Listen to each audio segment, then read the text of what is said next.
ఓ రకంగా బీఆర్ఎస్ పార్టీని ముంచనికే ప్రయత్నం చేసినట్లు కనిపిస్తూ ఉంది. అంతే కదా. ఇప్పుడు హరీష్ రావు డ్యామేజ్ అవుతుందా, లేకపోతే సంతోష్ రావుకు డ్యామేజ్ అవుతుందా? కేసీఆర్ కదా అతిపెద్దగా డ్యామేజ్ అయ్యేది. ఈరోజు హరీష్ రావును విమర్శించవచ్చు, లేకపోతే సంతోష్ రావును విమర్శించవచ్చు.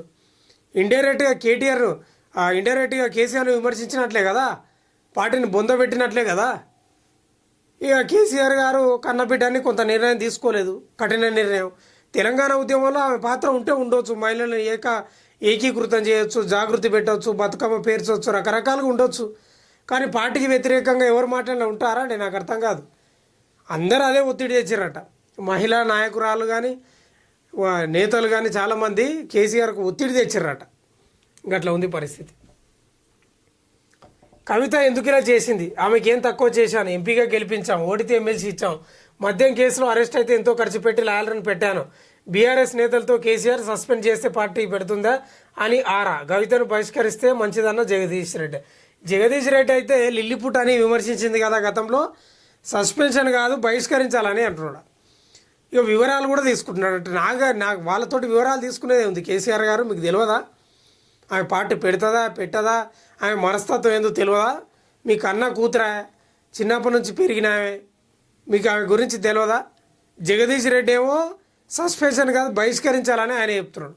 ఎందుకంటే లిల్లిపుట్ అన్నది కదా గతంలో. ఇక ఆయనకు పీకల మీదకు ఉంది కవిత అంటే. అట్లా ఆరా తీస్తున్నాడంట ఎవరు? కేసీఆర్ గారు. ఏం చేసినాక మనం ఇట్లా చేసింది అనేది కవిత అంటున్నమాట. కేసీఆర్ గారి దగ్గర పెద్ద డిబేట్లు ఏం లేవు, డిస్ప్యూట్లు ఏం లేవు కవితకు. కానీ కేటీఆర్, హరీష్ రావు, సంతోష్ రావు తోటి ఉంది. అందుకే కదా కేసీఆర్ దేవుడు, ఆయన చుట్టూ దయ్యాలు ఉన్నాయి, ఇవాళ అవినీతి మరకలు అంటున్నాయంటే కారణం హరీష్ రావు, సంతోష్ రావు అని చెప్తున్నది. అందుకే కదా కేసీఆర్ మీద మంచి ఒపీనియనే ఉంది. ఏం తక్కువ చేసినావు అంటే ఏం తక్కువ చేయలే.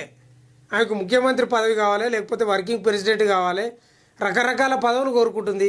అవి ఇచ్చే పరిస్థితి లేదు. అట్లా కవితను బహిష్కరిస్తే మంచిదన్న జగదీష్ రెడ్డి అంట. జగదీష్ రెడ్డికి ఉంది పెద్ద పని. కవిత కొత్త పార్టీ టీపీఆర్ఎస్ లేదా తెలంగాణ రాజ్య సమితి పేరుతో ఏర్పాటుకు అవకాశం. పార్టీ సభ్యత్వానికి, ఎమ్మెల్సీ పదవికి రాజీనామా చేయాలన్న నిర్ణయం. నేడు భవిష్యత్తు కార్యాచరణ వెల్లడి. సస్పెన్షన్ దుర్మార్గం, జాగృతి శ్రేణులు అంటారు. కవిత కొత్త పార్టీ పెట్టే అవకాశాలు ఉన్నాయంటే ఉన్నాయనే కనిపిస్తున్నాయి. నాకు వస్తున్న సమాచారం, నేను అనుకుంటున్న ప్రకారం అయితే 100% కవిత జైలుకు వచ్చినాక జగమొండిగా తయారైపోయింది.